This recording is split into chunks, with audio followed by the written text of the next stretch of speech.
Alright, what's up everybody? Welcome back. What I was actually getting ready to do, let's go ahead and tilt this up a little bit.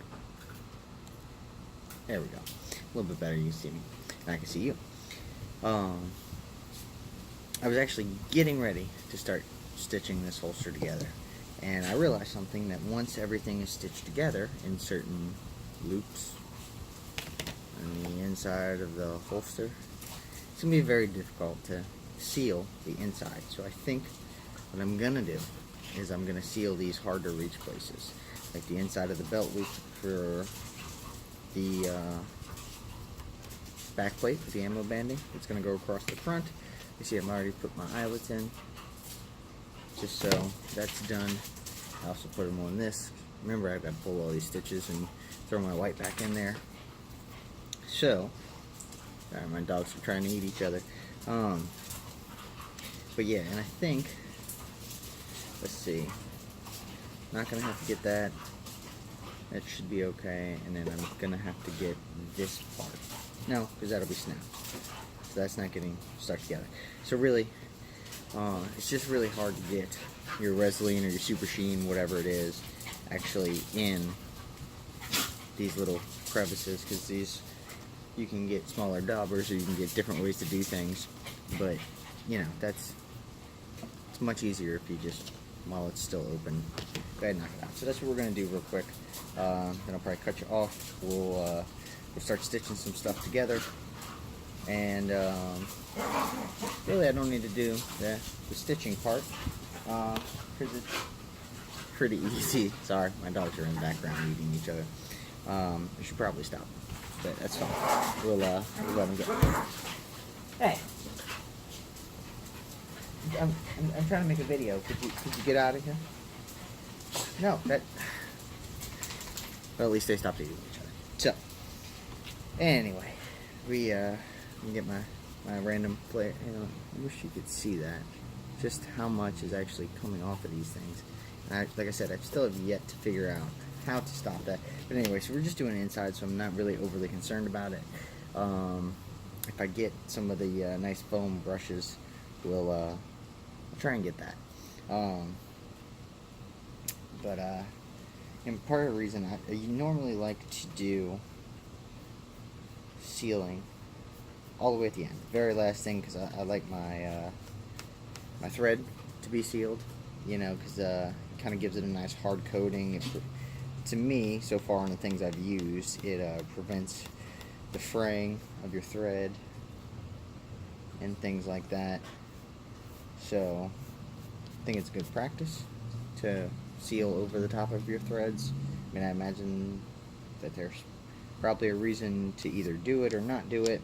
I don't know what it is, so I'm going to keep doing it because I think it works. I actually just resealed, if you've seen any of the pictures on Instagram or Facebook of the stuff I made a radio holder, and I had forgotten to seal the thread, and sure enough, they started to fray a little bit. So I went back, and the dye started wearing off too. So I had to go back and re-dye it. Well, when I was re-dyeing, I said, you know, I never did seal it, so let me seal it. So I did, and they, not only do they look better now because they've been recolored, they actually what was I getting ready to say? As this thing never focus. They actually have some stability to it, so it works out much better if you seal after you thread things. So, but again, we just sealed the inside of this, and I want to show you real quick. You got some bleed through here, and you see these bubbles. Those bubbles, you don't want to leave those. So I'm just going to wipe them off with my glove, because I'm going to come back later and finish it, make sure we don't have any more.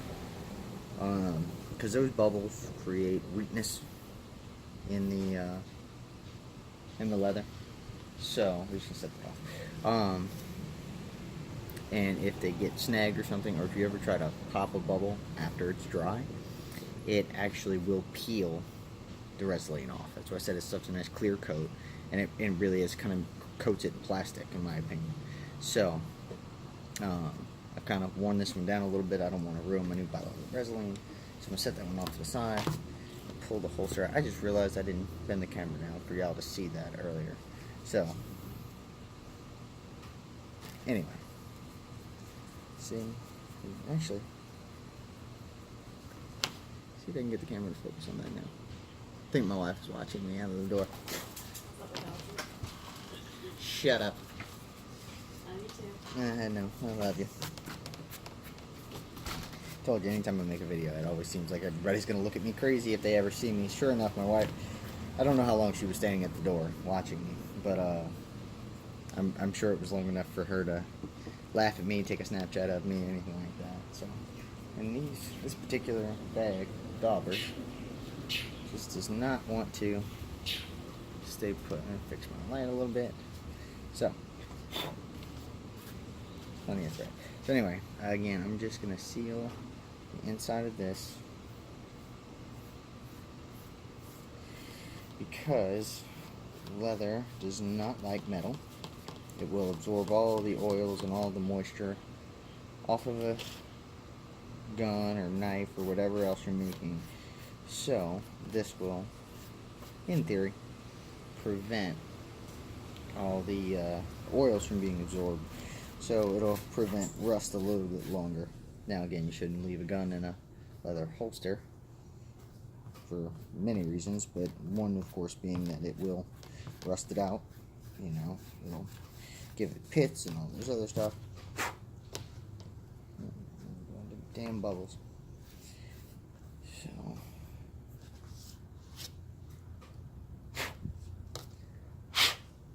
there we go. So again, I got these bubbles on the outside. It's not the end of the world because I'm not done. So I'm just gonna wipe it off. I think I've got it. I'm actually gonna. I think I'm gonna do this one twice, just because the inside's so important. Because again, this is what's really gonna protect your gun from the leather.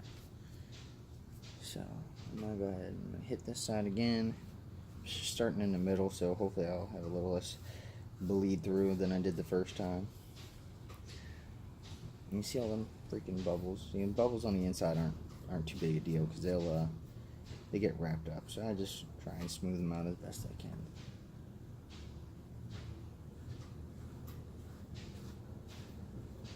Yeah, I'm hoping if I work my way from the center out, I'll get less droplets coming through, and so far it looks like I was right.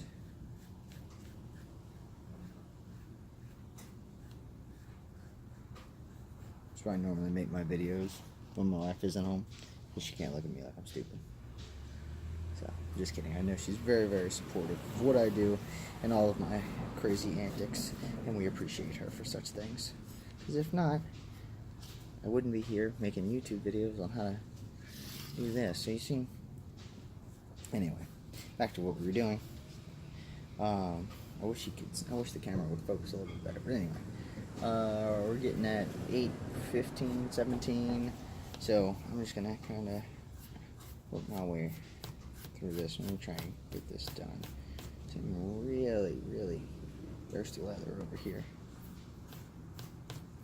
because it is almost, you see, it's almost instantly absorbing it. Alright, we need some extra.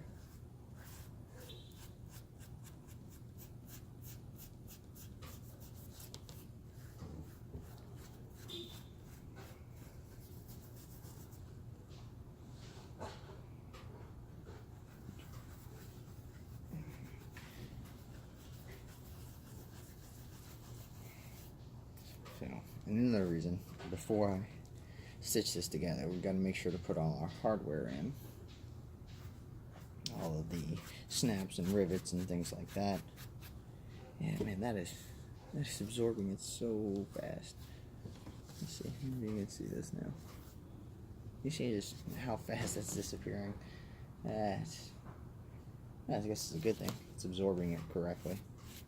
But at the same time, I would like to get this done, but I obviously want to protect my customer's gun as much as possible. There we go. It's starting to behave a little bit better now.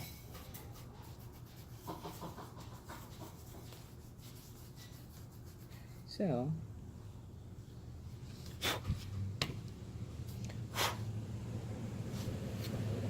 oh, in case I just look like a crazy person, blowing on the holster like that. The reason I was doing this, sometimes in these holes you punch, they, sorry, I didn't mean to shoot you the bird there. It'll, almost like, you know, when you're a kid and you get the soap bubble in your hand and you blow a bubble. Yeah, that's what it'll do. So, yeah. So the inside's essentially sealed on this. And I don't think I'll have to really seal any other place. So that's done. So we're at 10:30. Not too bad. So I'm gonna go ahead as soon as it refocuses. We're gonna stop here, and I'm gonna literally kick the camera right back on, and hopefully we're done before 11. And we'll come back with some stitching, and maybe I'll do the ammo banding first. Sounds like a plan. All right. Before we hit 11 minutes, stay tuned, guys. We'll be right back.